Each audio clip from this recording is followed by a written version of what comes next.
What is crack-a-lackin', fellow thermonuclear AFers? I am Damp Valley, coming at you without my certified fantabulous co-host, Mr. Grant Hughes. This is supposed to be, if you're listening to this on Friday, February 2nd, our monster Western Conference trade deadline primer. We already did the East a couple weeks back. Grant, however, is ill, so with flu-like symptoms, so we hope that he is better soon. We might be able to get this up. I'll put out a weekend pod, or maybe we'll be able to do it early next week. We'll figure it out, but just want him to get better first and foremost. And while we may not have the most consistent schedule in terms of days, I do try to do Monday, Wednesday, Friday, or Tuesday, Thursday, Saturday. I want to make sure that you all have 3 episodes per week and there's no shortage of news to react to. So that's what we're going to be here to do right now. I'll have a Joel Embiid rant later on. I already posted a snippet of that on YouTube. That was like 20 minutes long for anyone who previewed that. But we're going to start with what the thumbnail will be. And Julius Randle's on that. All-star Julius Randle. Again, I was a little bit surprised that the coaches picked him, but not undeserving. And we will get to all-star selections as well in this. So the Knicks announced that he will be reevaluated in 2 to 3 weeks with his dislocated shoulder. The hope is that, or the expectation, not even the course of action here, is he doesn't need surgery, and that's what they're trying to avoid. That is good. That's great, actually. But I do think it's important to note that this is a 2 to 3 week reevaluation period. And so it's not, oh, in 3 weeks, Julius Randle will be back. It's actually, it's not that. If we're saying 3 weeks, that's going to take us through about the All-Star break. Their first game is February 22nd. So 3 weeks from that is like basically there. So that's another 7 or 8 games he will miss in addition to what he's already missed. Before we probably have a timetable for when he actually is going to return. That is still not the end of the world. And it's good. The Knicks are playing well right now without him and without OG Anunoby. They had a rollicking victory over the Indiana Pacers on Thursday night, who were shorthanded, so to speak, themselves because Tyrese Halliburton. Maxey did drop a 50-burger, though. Tyrese Halliburton is on a minute restriction. I'm sorry. I'm tired. So they're doing fine without him, and Tom Thibodeau team, like the Knicks are deep to begin with. But I mean, when you're dealing with injuries to OG and to Julius Randle and Mitchell Robinson on top of that, you do get a little nervous. So the fact that they're winning, like, it's a testament to that. And Tom Thibodeau teams generally figure out ways, even when they're shorthanded, to make the most of these injury absences. What I do think, however, is interesting is how this might impact what they're going to do at the trade deadline. We know they were in the market for a shot creator, and now we know that they're probably going to be without Julius Randle for at least a month, and you're not going to want to lose ground in the standings. And like, yes, as of this recording, they are only one loss actually behind the Milwaukee Bucks for second place in the East, and they have a cushion there. They're not going to, for them to drop out of 6, Julius Randle would have to miss months rather than weeks. And so even if this ends up being a 6-week thing, are they going to give up, the 6 losses that are separating them and the Miami Heat and the Orlando Magic right now? Probably not. And so they could be content to just, hey, we're going to get healthier, and then we're just going to run it back like this. We'll try and work out something on the margins, or maybe our primary targets don't change. And Malcolm Brogdon is the name that's been bandied about. Jordan Clarkson's been out there. I don't hate his fit. He's having a really good season, and he's improved as a passer.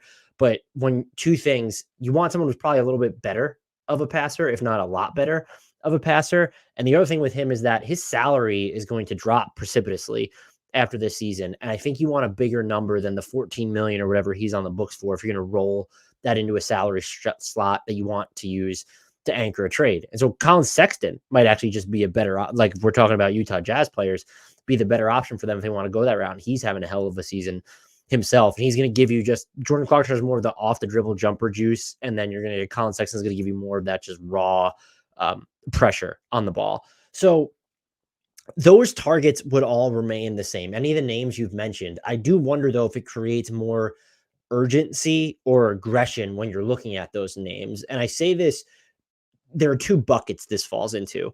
Is one, looking at the biggest name that they've been linked to, and it's not Zach LaVine. It is DeJounte Murray. Does that make him a little bit more appealing? Because no, you don't like him or you don't love him. I probably like him better than most as a fit next to Brunson and Randall based off the season that he has had. But he's not the cleanest fit. Now, though, if you're worried about Julius Randle missing time or just having to navigate all these injuries, does DeJounte Murray become a little bit more valuable to you in your eyes? And I think the even bigger thing here is, do you view him as, if it takes Quentin Grimes and a pick to get him, do you think that DeJounte Murray could, in theory, on this 4-year, $114 million extension that kicks in next season, be more valuable than Quentin Grimes and a first round pick, maybe some good seconds? And the answer to me there would be yes, if that's the cost. And so if the cost gets low enough, I think maybe you might be more inclined to roll the dice on an iffy fit or an imperfect fit that has one higher upside on the court, which DeJounte Murray just does defensively, offensively than a Jordan Clarkson, than a Colin Sexton. He just has higher offensive, even than a Malcolm Brogdon. He has higher offensive upside than them, and certainly defensive upside. And do you also roll on him, the dice on him having a higher upside in future trade talks, because you are still trying to plan for that next biggest move where you're getting someone who is as good, if not maybe better than Jalen Brunson, depending on who becomes available? I think I could just see this injury. And again, if they do act like this, then it probably says, oh, Julius Randle's not going to be back in like 3 to 4 weeks. It might be a little bit longer than that. Or they're just worried about how the injury bug is bitten some of their key players. I wouldn't rule that out. And then the other thing is this definitely might open up what they're looking at when you're talking about non-stars. Because all the names we mentioned, DeJounte Murray is the highest end one. He's not this megastar. He's been an all-star replacement before. You're now going to look at, I would say, wings or combo forwards more than maybe you would have before. I don't think they're going to go out and get a Kyle Kuzma or Jeremy Grant, but does this make someone, a Bojan Bogdanovic, for instance, more appetizing, where even if you have to give up a first, maybe you're getting some seconds back from Detroit or another player that you like from them. Maybe they would just do it straight up for Grimes. But even then, I think you want additional compensation if you're the Knicks, just to give up a first round pick for someone who's in their mid 30s. But you roll his salary slot. He has a team option for next season and is still hyper valuable to teams.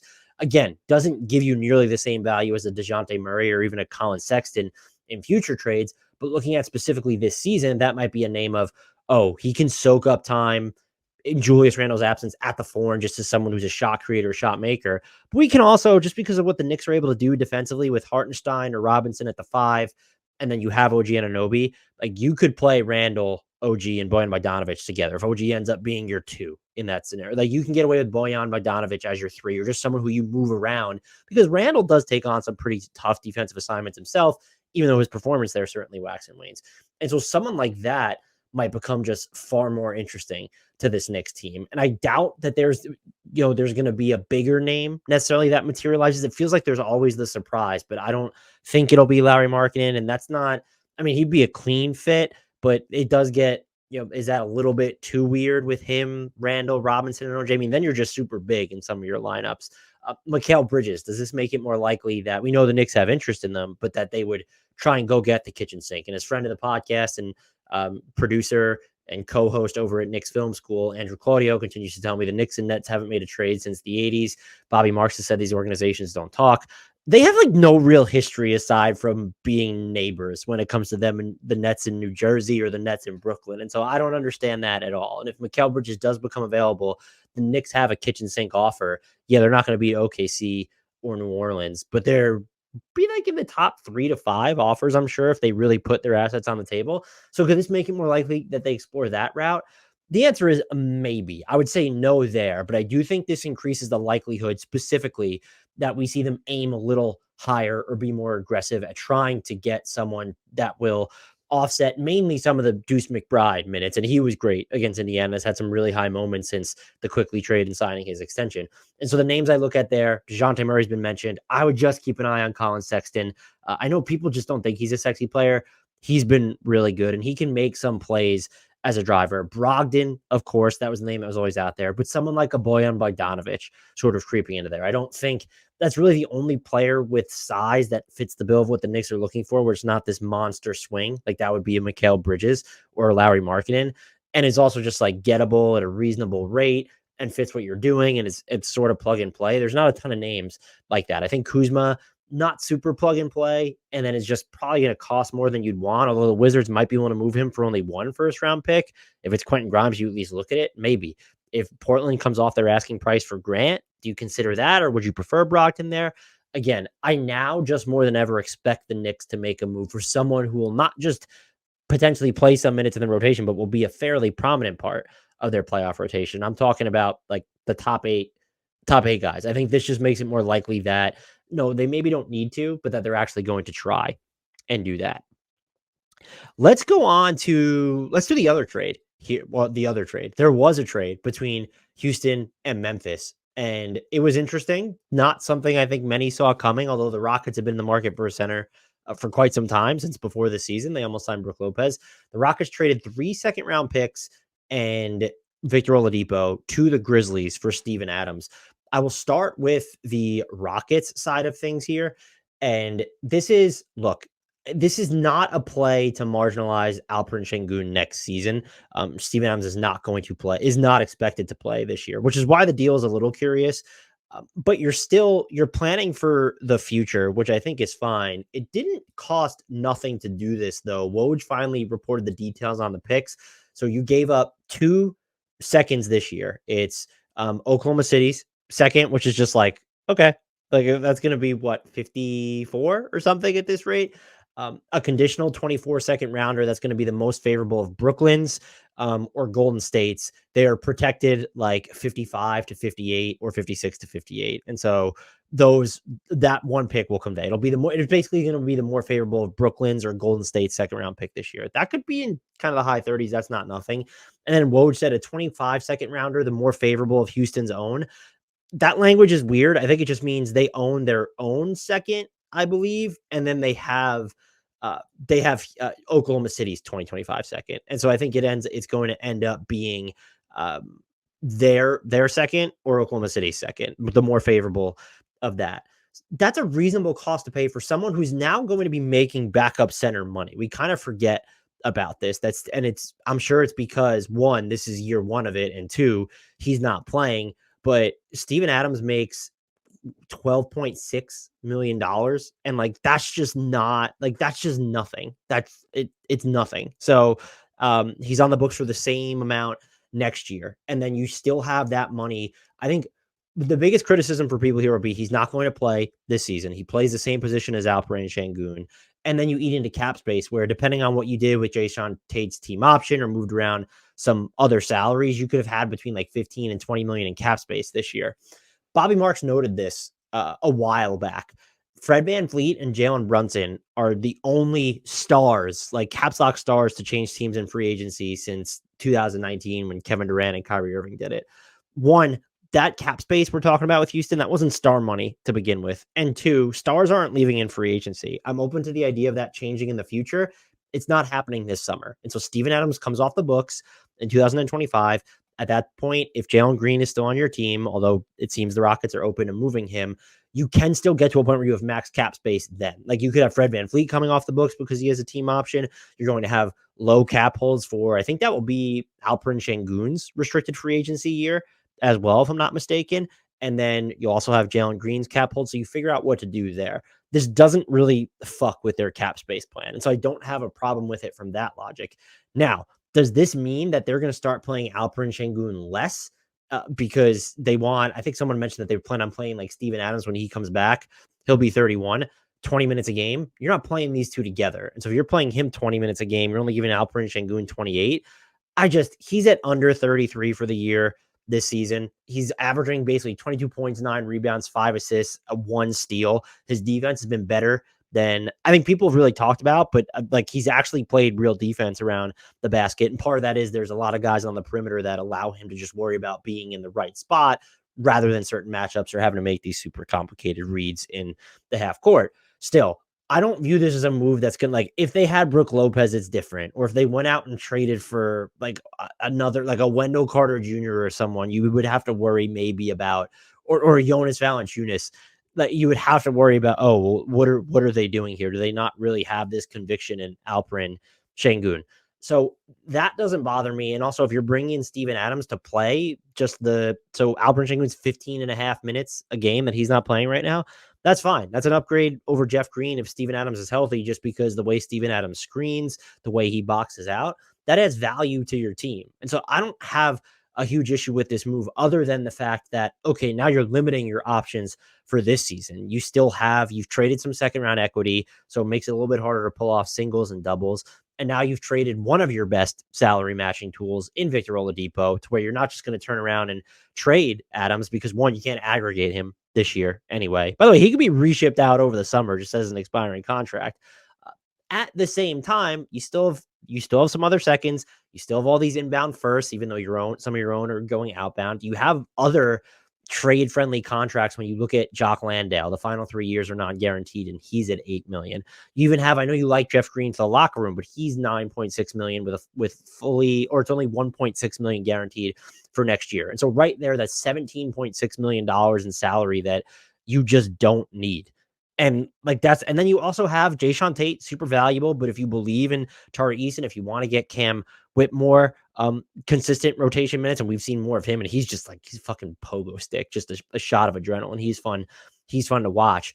You can and then you have some of these just minimum guys who are making money, where it's Reggie Bullock at $2 million, or Boban at $2 million, Aaron Holiday at $2 million. Like, you can step ladder your way to different. Is even Reggie Bullock trade eligible because they signed him in November or whatever it was. I'll have to check on that.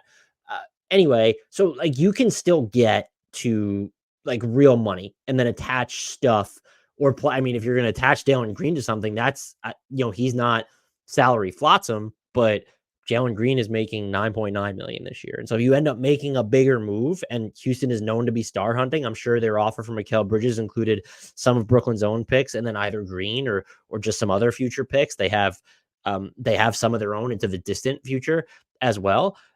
So you can still make those moves, which is why I think I like this better on balance for the Rockets, because it's kind of kicking the can without this huge opportunity cost. I think the biggest asset you forfeit here is the Brooklyn or Golden State second. And then next year, if you suck, or if OKC for some reason sucks, that gets a little bit iffy. So I don't really mind it. When you look at I just don't know what it portends about the rest of the Rockets' trade deadline. That I will say. They could still turn around though and make the move I'd liked for them.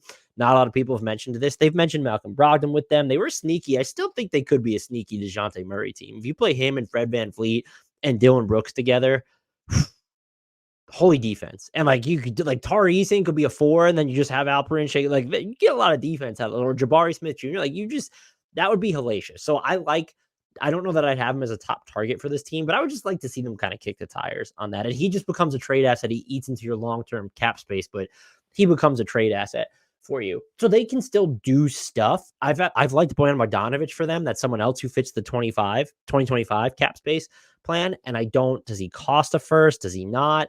That's something to look at. Now, getting to his salary is a little bit more difficult. It means that you're going to probably have to give up Jeff Green in addition to the Jock Landale money. But like, I would do that because I think Bogdanovic you could play him at the 3 on this team, given their other defensive personnel. But that's what this trade signals to me, is that the Rockets are still kind of thinking in the here and now, but more so forward towards next year. I just wonder what it means and you could get away, if you want to give up Jayshawn Tate, you could get away with probably keeping Jeff Green for Bojan, but I don't know that I want to give up Jayshawn Tate in a Bojan trade. I guess if it's no picks and Detroit just wants Jayshawn Tate, and it'd have to be Jayshawn Tate and Jock Landale get you to, what are we at? 15? No, Jock Landale's making 8. So that's 14.5. Yeah, that does the Bojan Bogdanovic over under the new trade rules.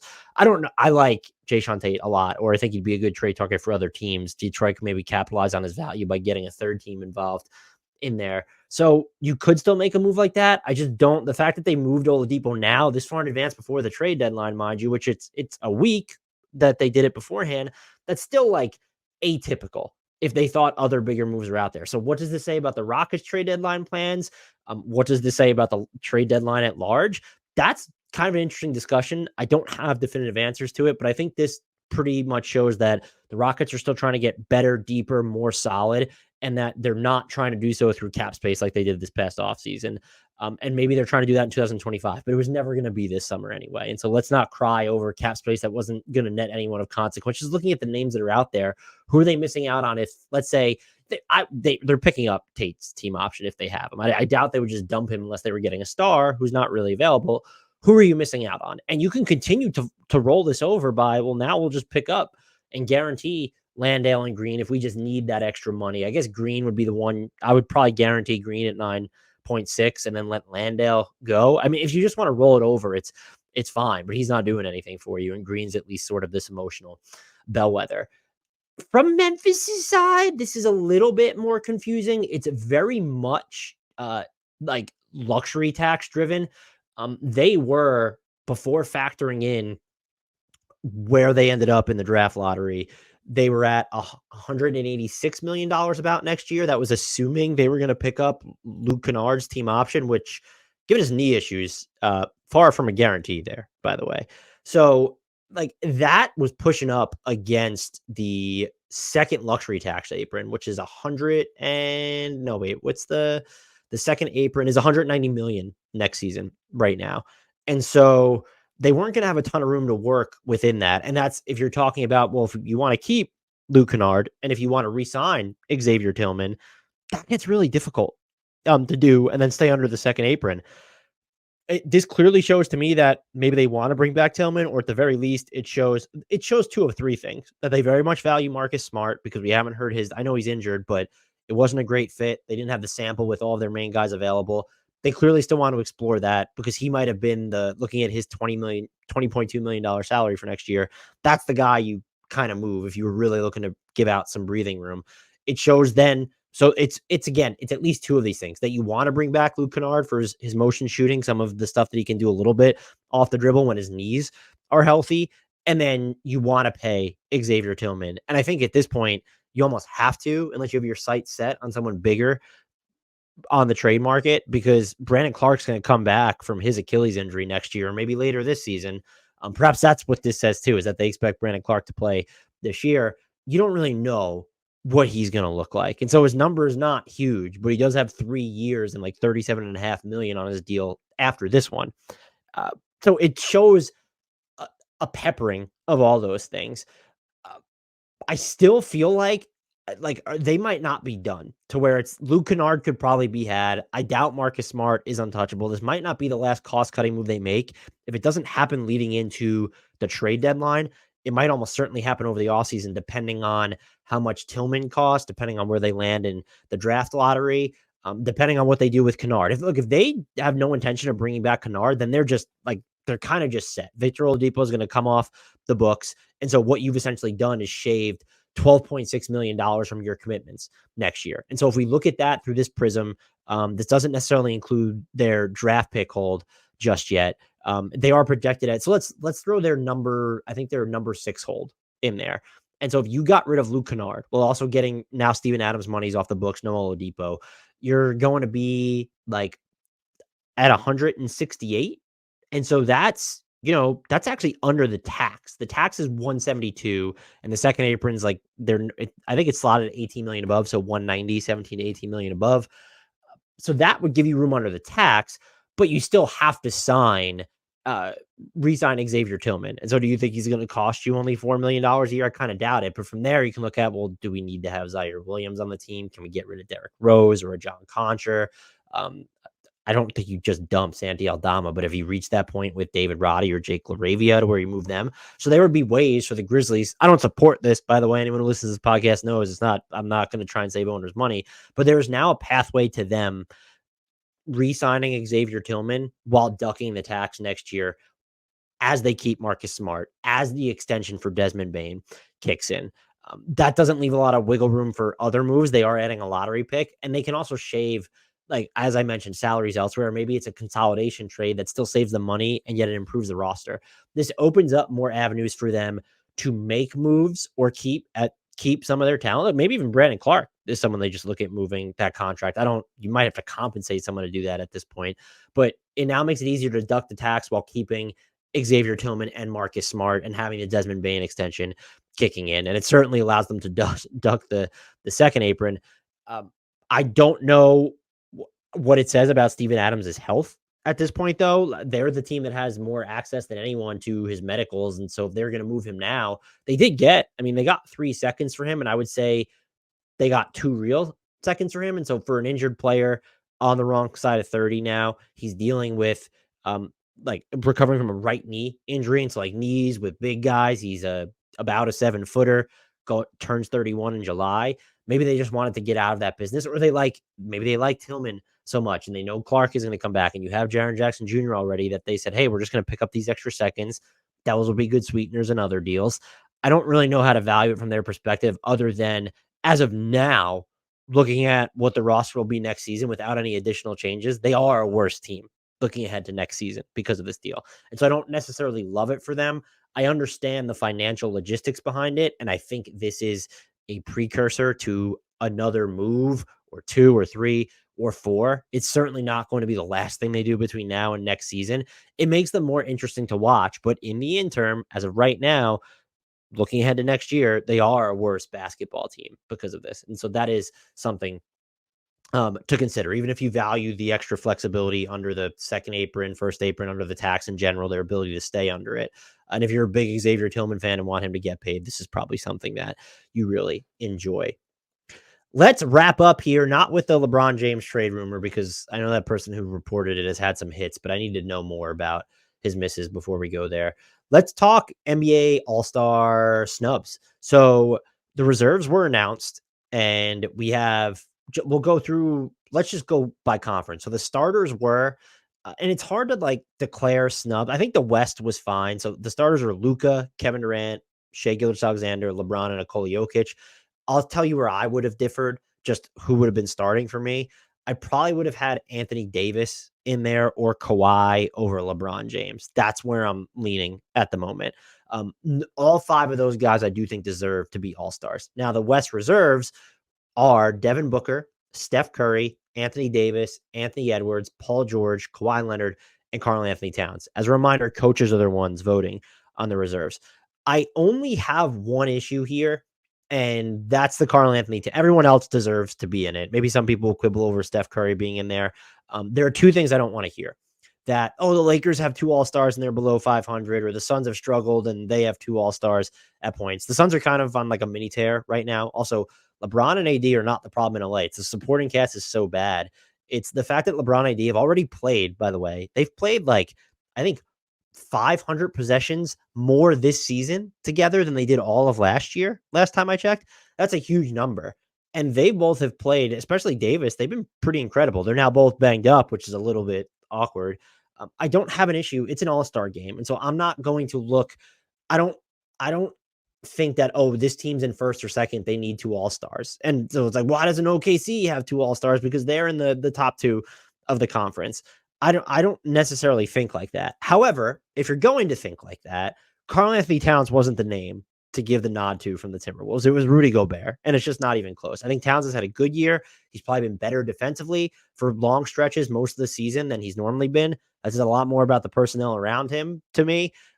He's been inconsistent, had highs and lows on offense, though. Still a very good player, but looking at him, knowing that there's the wild card spot, if it needed to be another big, Larry Markkinen or Domas Sabonis right off the bat, 2 more deserving. I would say in a vacuum, though, it was De'Aaron Fox is just a caps lock snub. That's someone who I probably have on an all-NBA team right now, I believe. I haven't gone through it, so I shouldn't be one of those, he's a top 10 player in the league and you just don't rank anybody. So I would have had De'Aaron Fox, but I also would have had Domas Sabonis, Larry Markkinen over Karl-Anthony Towns. I might have made a case for like a Chet Holmgren over Karl-Anthony Towns as well. I definitely would have made a case for Rudy Gobert over Karl-Anthony Towns. That's my one quibble when looking at the all-star snubs. I think everyone else, you got it right. All other 11 names. And as of right now, hopefully health permitting with LeBron and Anthony Davis specifically, it looks like all these guys should actually be playing though. So that's pretty cool. And I think we'll just pencil Kawhi in there because he's always a health risk. The West is proof though. Not so much really with the East. We need to expand all-star rosters to 15 players. Jackson Frank had pointed this out on Twitter that it was been at 12 since I think 1982, back when there were only 23 teams. We've now expanded by 7 teams in the league. We can afford to expand the rosters for the All-Star game to 15 names without actually diluting the honor. And so I would like to see that happen because looking specifically at Domas, De'Aaron Fox, and Larry Markkinen were just names that were really tough to leave off, and Rudy Gobert. The fact that I guess technically, if you would have bounced Towns from this, all 4 of those guys could have made it. Um, However, like at least 3 of them could have made it in this instance. So that's tough. In the East, though, so the starters are Giannis, Joel Embiid, whose injury, he has the meniscus. It's not a tear. And if I say that in the, because I already recorded what you're going to hear on Joel Embiid shortly. If I said it was a tear, I apologize. I had a bunch of information in there. He's going to be out for a while. I feel like they're taking the weekend apparently to see what's going to happen and figure out a course of treatment. I'd be shocked if he played in the All-Star game. Still, starters, Giannis, Joel, Tyrese Halliburton, Damian Lillard, Jason Tatum. I think they got 4 of the 5 right here. Damian Lillard really got bumped up by the fan vote. I would have had Jalen Brunson, I think, as the overall starter. Tyrese Maxey had a case. Donovan Mitchell had a case. Trae Young used to have a case. But would I've still had Damian Lillard in my reserves? I think I would have. So like those 5 belong in All-Stars. When you're looking at the reserves, Bam Adebayo, Paolo Banchero, Jaylen Brown, Jalen Brunson, Tyrese Maxey, Donovan Mitchell, Julius Randle. I was a little bit surprised by that. I don't have any real quibbles with it. I will say when you're kind of looking with the Eastern Conference, it just feels like I probably would have gone. I think a lot of people would have said, "Oh, Jimmy Butler should have been in there," or maybe DeMar DeRozan. I don't really know that they needed to be, but when you're looking at sort of potential snubs, I might have had Trae Young even over Bam Adebayo at this point. I'm not gonna, the biggest snub to me. Let me start here. I'm not as peeved by the Kristaps Porzingis or Derek White absence, and the Celtics only have 2 All Stars. They deserved 3. I really do believe that Scotty Barnes should have been an All-Star this year. And it's not just because the advanced metrics love him. It's because I just think he's been legitimately good, made progress on both ends of the court. Uh, I probably would have had him in when you're looking at the rosters, the reserves. I wouldn't have had him as a starter. I would have had him over Bam and Paolo, maybe even Julius Randle. That's like kind of it. I probably would have had him over Jaylen Brown too. It just feels like, and I don't mean to say that any one of those guys need to be. I might have had him over Damian Lillard. Scotty Barnes just felt like he was a caps lock all-star to me this year.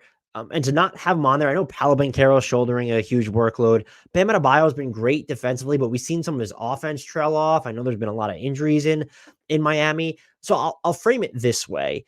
I would have absolutely, I think I would have had Dame as a reserve. So the starting lineup is fine, even though I would have had Jalen Brunson instead of Dame there. So those 6 guys, Jalen Brunson with Dame, the other starters, I would have definitely had Donovan Mitchell. He made it. I definitely would have had Tyrese Maxey. There's a lot of debate to be had after that. I think I probably would have leaned going with, how many spots? 3 of I probably would have went Jalen with Scotty Barnes. And then that would have left us with really 2 spots. So Randall, Banchero, Trae Young would have gotten consideration. If I had to bounce one, because Scotty Barnes is just the name I'm lasered in on, uh, I probably would have bounced. I probably would have bounced Bam. I'm not gonna lie, that's tough for me to say, but I probably would have bounced Bam. I just think he's been more uneven. I know Paolo's kind of seen some up and down with his efficiency, but the spacing that he's working with is terrible, and he is better at generating his own offense than a Bam and a Bio is there. Those two, it would have been one of those 2. I will say that I would have bounced Bam or Paolo for Scotty Barnes. Looking at the injury replacement for Joel Embiid, I'm not. I'm hoping it's Scotty Barnes. Like that would be my pick. I think a lot of people are going to favor a Trae Young. Who? That's the other thing is like, would I have had Trae Young and Scotty and just bounced Bam and Paolo? Uh, yeah, you could have done that. Scotty in the front court instead of Bam, and then Paolo was a wild card. Could have been a wild card. Yeah, that's maybe what I would have done. But I think the injury replacements in this order should probably be Scotty, Trae, and then I guess Derek White, or I probably have KP over Derek White. I don't really know how to do that, but the East was just kind of a mess. And I think the snubs are tough because you have to say, who are you going to bounce? And so I'm telling you right now, my only real I would have really given thought to KP, Kristaps, what he's done on the court, and Trae Young over. a Paolo Banchero over a Bam. Like, those are the names. Maybe I would have even looped Julius Randle into there just because he's had some really highs and lows here. But the only true caps lock snub I believe that exists in the East is Scotty Barnes.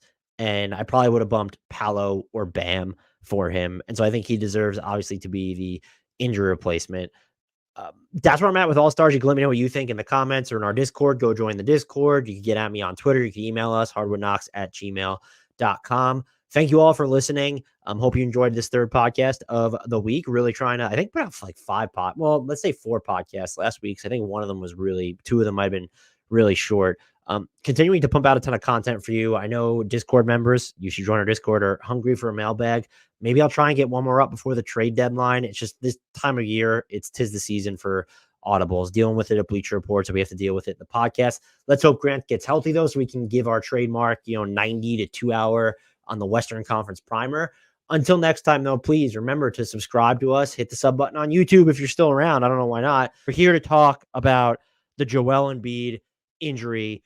Woj, well, the Sixers announced that Joel Embiid has an injured lateral meniscus in his left knee and will be out through at least this weekend while a treatment plan is finalized. It does not seem, Woj says, quote, there's still uncertainty about how the Sixers medical staff, several specialists, and Embiid will move forward to treat the injured meniscus. They'll take more time over the next several days to chart a course, end quote. Now, these meniscus, there's replacement, there's repair. Jeff Stotts from In Street Clothes did tweet immediately after this, basically, that this is the second tear in Embiid's left lateral meniscus. He missed the final 37 games of 2016-2017 regular season and ultimately underwent a partial meniscectomy, which is a removal. The location of this latest injury remains the key, per Jeff Stotts, to possible treatment options. And so there's a bunch of different ways that it can go here. Players come back from meniscus tears all the time, whether they're removed, whether they're repaired, reconstruction, whatever. And Embiid is proof of that at all. This is a failure on so many parts that it's not even funny. It's a failure on the NBA. It's a failure on the Sixers. And it's a failure for sure, without question, on the Players Association. But first of all, and people, by the way, who were calling Embiid soft or saying he was ducking the Nuggets a few games ago, you should be ashamed of yourselves. If you haven't come out and apologized and said I got caught up in the moment, if you did that, that's fine. That whole ducking narrative was fucking stupid. And this whole thing bugs the shit out of me. When we talk about players and missing games, the players most of the time are not the ones actively deciding how many games they're going to miss, whether they're going to be rested. They want to play. Go figure. Basketball players, most of them want to play basketball. And so does Embiid have input on whether he should play when it's his body? Yes, of course. Should the Sixers have? Let's start with that game very quickly before we get into the ramifications on what this means for the Sixers and the NBA and the Players Association and how everyone has just failed here, it seems like. When you look at that game specifically, Joel Embiid should not have been the one deciding whether he was on the injury report. It's nice that he wanted to play, but when you have reports coming out after the fact from ESPN's Ramona Shelburne that he couldn't even jump, and so why wasn't he listed on the injury report? That's on the Sixers, not even Nick Nurse specifically. It's on the organization, the training staff, the front office, everybody. Part of being in that position is to override your players. It's why when LeBron James received slack for the Russell Westbrook trade in LA, fuck that. That's why you have Rob Pelinka there, is to tell your stars no, to override your stars, because they do not run the organization. Their well-being or the roster's well-being is your primary concern. So he sits out that game. The discourse is just shameful. The people that thought he was ducking. And Matt Moore of Action Network had the piece about the games that Embiid had missed. Now, that might be notable because he sat out so far against so many really good opponents. Again, that's a decision that's happening with the Sixers, where maybe they decided, hey, we're just going to punt on these games. We want to have you involved in the more winnable ones. Could he have been part of it? Sure. But this is not Joel Embiid deciding, I don't want to play against these teams above 500 on the road. That's just not how most players are wired.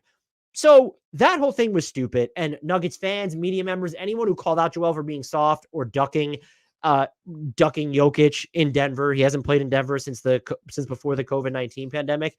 You should be ashamed of yourselves. If you've apologized already, if you were making jokes and you walked them back, fine. But if you haven't apologized, if that's a take that you've decided to die with, or if that's a take that you've just decided to ignore and not acknowledge and backtrack, just admit you were wrong. It was fucking stupid just to think that Joel Embiid, an MVP, who was outplayed Jokic in the regular season on a handful of occasions, didn't want to face Nikola Jokic. Dumb as shit. Then he sits out the Blazers game, and he's playing in the Golden State Warriors game, and he can barely move. This man looked like he was wearing concrete shoes the entire game. He's playing 29 minutes. This is a failure on Nick Nurse, who decides how many minutes his players are going to log on the court. It's a failure for the Sixers training staff for letting Embiid playing or clearing him to play. And I don't want to hear the defense from that I have seen. Well, this is a separate injury. He was just dealing with a sore left knee, and then this meniscus thing happened when it was falling on. I can't remember who fell on top of him during the Warriors game. I already forgot. It wasn't Kuminga, was it? Who was it? I already forgot. I don't care. Dude, he should have been on the court in the first place. You can stop it right there. It wasn't like he was playing. He had a terrible game on offense specifically. Looked like he could barely move. So it wasn't like he was just lighting it up and then he got injured. Just because it's a separate injury, the initial one should have kept him off the court. Why it didn't keep him off the court is beyond me. You have so many failures leading up to that moment where it's, well, who cleared Embiid to play? And if he wasn't technically cleared or you left the decision up to him, whose call was that? The front office, the training staff? Did he say his body was fine? Okay, let's say he was cleared. Medically, it looked fine. He seemed fine. And then he said his body was fine because Joel Embiid wants to play. What is Nick Nurse doing? What are the Sixers could have texted him or one of his assistants when they saw how Joel Embiid was moving and say, get him the fuck out of this game. There's no reason he should have played almost 30 minutes at that point. And especially, look, the Sixers were playing better off without him through certain stretches, in part because of just how much Joel Embiid was laboring on the court through that time. And yes, you would like Embiid to be confident enough or strong-willed enough to say, hey, I can't play. I'm not going to play. But like there's the discourse happening and you're someone who wants to play basketball. This is not a matter of, and now we're going to lead into there's two bigger discussions. What does this mean for the Sixers? If he misses an extended period of time, let's just start there. That impacts what they're going to do with the trade deadline, because with Joel Embiid, they're a contender who should be acting extremely urgently and aggressive. If he's going to miss time through the All-Star break and beyond, if this becomes a 4 to 6 week to 8 week thing, you got to recalibrate now. There's still the urgency because Joel Embiid's prime is just ticking, knowing how, look, he missed the first 2 seasons of his career, then barely played when he was barely played, only played in like 30 something games when he was a rookie. You're kind of operating with urgency to begin with. That still exists, but your season's kind of in the gutter, or maybe not. He can come back and then dominate again, and maybe he'll be fresher because he got that rest. So do you still act urgently at the deadline? I don't know what opportunities are going to be available to them either. They've needed another shot creator, and if Embiid is going to miss significant time, they need it more than ever if they want to tread water without him and have Tyrese Maxey there when he is healthy. You do have Tobias Harris. You have Nick Batum. It's a lot to place on all of their shoulders just to supplant whatever Joel Embiid's doing. And does it make it more likely that they get attracted to DeJounte Murray? Probably not, just because he's smaller. I wouldn't mind him on the Sixers, though. You can roll him over into a different asset. I would still say no, they're not going to be like part of the Zach LaVine sweepstakes. That would shock me. They maybe look at someone who is lower cost. Perhaps they don't net you a first-round pick, but they give you some additional scoring juice, like a Bojan Bogdanovic, who the Pistons probably want 8 first-round picks for at this point.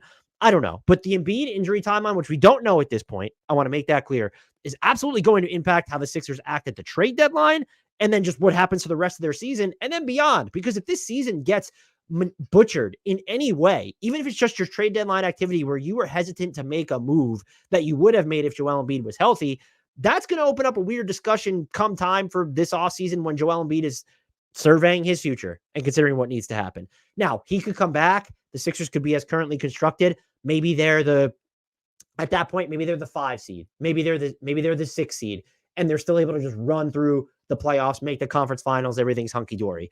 It just gets a lot harder to reach that level when you're already 5th and you have 4 games up on the Pacers in the loss column. Like, there's a chance you're not going to fall to 7th. I mean, the Heat would have to go on a real tear, and the Magic's offense, unless they do something. So you're going to be in the top 6. Your playoff path gets at least a little bit, if not a lot, harder for you to sort of grapple with. So that timeline is going to matter. But let's talk about maybe why Embiid is so insistent on playing in the first place. Even though he says winning a title is his main priority, we know he wants another MVP award. And so the NBA institutes this 65-game minimum, which is, the equivalent of about, it's less than 20% of the season, but let's say it's about 20% of the season at that point. They have this minimum. And one, I've seen a lot of people criticize the NBA for this. The NBA deserves criticism. And when the rule first came out, I understood it. I want to see players play. But my bigger issue, and we said this on the podcast, was players, when it comes to load management and the number of games being played and their injuries, most of the time, they're not the ones who are making the call on maintenance and rest nights. I would say 98% of the time, at least, they're not. And so this whole thing to address the issue of, players have to be on the court, that was mandated towards the teams, directed towards the teams. That wasn't about the players specifically.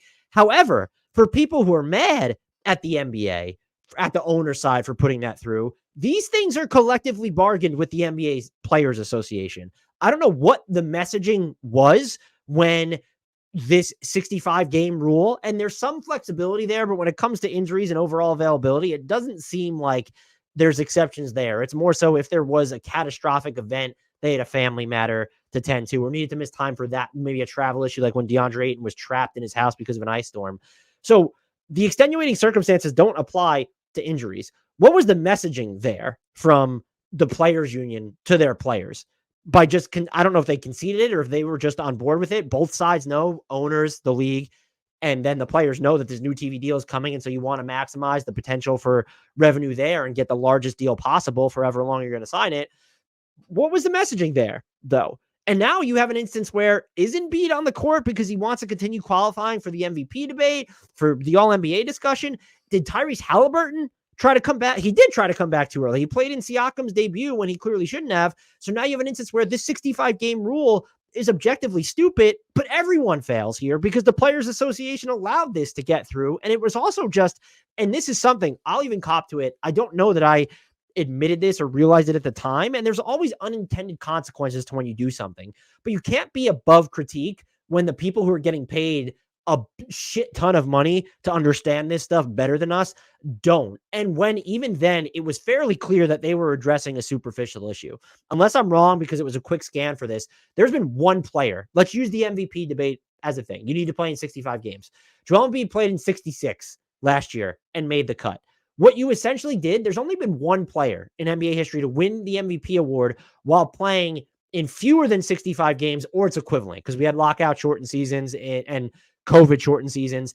It was Bill Walton, played in 58 games, I believe, and won the MVP award. That was in 1978. He did that. So that is the one player to do that. You're fixing an issue that hasn't actually been an issue at all when it comes to choosing awards. Availability has always factored in to the awards. Maybe it's more directed at the All-NBA, the All-Defensive discussions. Even those conversations tend to factor in availability. Even people who just say, well, since value's not caked into it, I'm just looking for the 15 best overall players. You get to a point where it's, let's just use Joel Embiid as an example. 71 games of Shai Gilgeous-Alexander at this level is way more valuable over the course of an entire regular season than Joel Embiid at 57 or whatever it ends up being. That's just a matter of fact. And that's going to get caked into an All-NBA discussion, especially now when there are no positions. And that is why I will say maybe players feel added pressure to hit this minimum, is that one, if you're a guard like Halliburton, just more spots are available for you because there are no positions. But when you're a center like Embiid, on the flip side of this, there are more spots available to you, but there could be fewer spots because the 3 All-NBA teams in years past, it was okay, like you're guaranteed to get the 3 bigs in there. And when you're at a point, there are a ton of talented big guys here. But when you're looking at pure centers, Joel Embiid and Nikola Jokic are probably the only top 15 guaranteed, like pure centers. Those big guys, you say they're centers all the time, who will be top 15 every single year. And so it was an opportunity for other guys like, we'll say, Anthony Davis, who is a top 15 player probably in a vacuum, but his availability has always been murky. If he qualified or was listed in the center position, he could play in fewer games and get that center spot. And so do you feel more pressure as a big man to play in the requisite number of games? Because there's, in theory, there's more spots available to you, but not really, because of the way the voting is shaken out and how many guard and forward spots there were available to begin with. And that's an impact of all this, but it's not just on the league. It's on, I know Tyrese Halliburton was pretty critical of the rule, and he's not wrong, but why did the Players Association, like, if this is how most of the players feel, and I honestly don't know, but I would guess that most of them are not, that most of the stars certainly aren't, and maybe there are guys who are the 37th best player in the NBA, and they kind of like the idea because they're going to play in a crap ton of games, and that'll give them an opportunity to make an all-NBA team. But when you're going to tie contract incentives and values like Halliburton's to making all-NBA, that initial, like that last ditch effort to get there, that is absolutely going to matter. And that is something the players union should have foreseen. It is something the league, I bet you, understood and probably didn't care because of the TV deal that's upcoming and them just wanting to make sure they're selling at, the best package possible by saying, well, our players play in the middle of January when it matters, especially on national television. And again, the Players Association might've been thinking along the same way. I'm not absolving anyone here. Everybody fucked up. The Sixers, maybe even Joel Embiid, but he's going to be the least culpable in all this, quite frankly. He's not in a position of power on the players union. He can say whatever he wants. He is the star, but it's on the Sixers organization to override him when necessary. And then you have the league and the Players Association, neither of whom seem to have anyone's back in all of this. And so I'm complaining, I'm ranting. I want to make it clear that this is not something I was necessarily pointed out when the new CBA was ratified. Keith Smith and I from Spotrac last season, we did talk about some of the unintended consequences. This came up loosely, but we were open to seeing how this idea played out. I'm going to expect some sort of quick repealment here once the NBA signs its new TV deal, but we can't have and even just the injury reporting rules, which are aimed at, it's not about availability, it's about sports betting, and fuck that. The Sixers should have had him on an injury report because there is a competitive gamesmanship there when you're talking about the Nuggets needing to prepare. But the injury reporting stuff probably has a lot to do with wanting to make sure that the betting markets are you have ties to the sports betting company. I mean, ESPN, there's now a branded ESPN bet, and the league is going to have partnerships with sports betting companies. And so the injury report helps sports betting companies, operators set lines. There's so many cooks in the kitchen right now. And as larger entities, as just larger, as a larger corporation, as a business, as a league, this is a failure on everyone's behalf. And it's not just about Joel Embiid. It's going to get tied to Tyrese Halliburton. It's going to get tied to other players who you kind of have to monitor and see. And there will be some who just don't give a fuck. Kawhi Leonard's not going to care if he hits a 65-game minimum. He might like to, but he's not going to care. And so players later in their contracts, especially when you're in Tyrese Halliburton, you're about to start your first max, and there is all NBA language in there, that's going to matter more for those types of players than it is going to be for players who are on their third, fourth deals, et cetera. So this should have been realized. And even now, is there no way to just kind of adjust it and get back in a room, or at least we messed up? And so now the competition committee is going to have to figure that out. But the Joel Embiid issue specifically, to where it reached this point to where now he might miss extended time, and maybe he doesn't, but we're all going to question whether he should or not. It reached this point and became exacerbated because of so many different failures. And anyone who's boiling this down to people should have to go to their job, I work when I'm sick, it's just different. You need to have some level of empathy. I know that's what the money is for you to play hurt. But when you're playing hurt to a point where, using Joel Embiid as the primary example, where you actually can't play, it's serving the best interest of nobody, because as much as the NBA wants the regular season to be more relevant, the playoffs matter the most. And a player like Joel Embiid, who has a murky track record in the playoffs when looking at his individual performance, in large part because he's been banged up to high heavens, you need to be looking out for the well-being of these players during the highest stakes moment. And what this is really an indictment of, if you have an issue with players not playing, it's an indictment of, well, it could be two things. The game is just so demanding when you're looking at the styles and the physical anomalies we're dealing with. Joel Embiid's another one. As Tim Bontemps said, he's Kevin Durant plus 100 pounds. When you just look at his footwork, that's not Kevin Durant to a T, but that's what we're dealing with. And so it's not, and I'm not, first of all, Nikola Jokic is an Iron Man, deserves all the credit in the world. And he's anomalous unto himself, but he doesn't move in a physically anomalous fashion. He's more of just a cerebral anomaly and a finesse and accuracy and efficiency anomaly. And there's but even him, look at him. He's scratched up, within 5 minutes of every game, where he's dealing with scratches and cuts from all these previous games. The game is demanding because of the pace or because of the physical nature of what some guys are doing, especially these bigs who are carrying a bunch of weight on a crap ton of height. It's just demanding. And so you could bemoan, well, yesteryear, and there was hand checking, it was more physical then. I don't fucking care. We're dealing with the here and now. The real indictment here is then of the length of the season. If you have an issue with the amount that players are playing. We're not talking about faked injuries every 5 seconds. It's different when you're dealing with tank jobs. And I'm just sorry, you can't pretend to care if you're not going to see Kyle Kuzma play should he not get traded from March through the end of the season, because you're not watching the Wizards. I call bullshit if you're going to care about that. Anyway, I'm not defending the league here.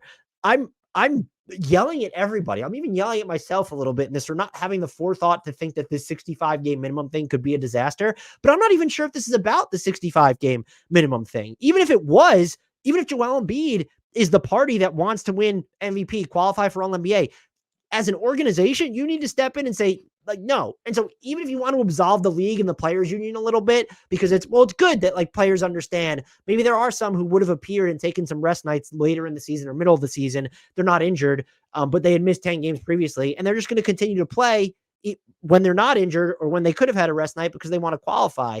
If you want to absolve them of all blame, then a bulk of the blame needs to fall on the Sixers here now. But anyone who's boiling this down to players should have to do their jobs, you are oversimplifying what is going on here. And there's just been multi layers worth of failure here. And now I don't know what the exact cost is going to be, but we're talking, I'd be shocked if it's just not a matter of weeks, if not months, with Joel Embiid. And this opens up issues elsewhere. And we've already seen it kind of creep into the Tyrese Halliburton stuff specifically because of how good he has been, and just looking, he's like inching towards that threshold more so than some of these other players who might factor in there. And then what is this going to do to the discourse where it's, well, is Nikola Jokic or Shai Gilgeous-Alexander the rightful MVP when if Embiid just would have played in whatever games?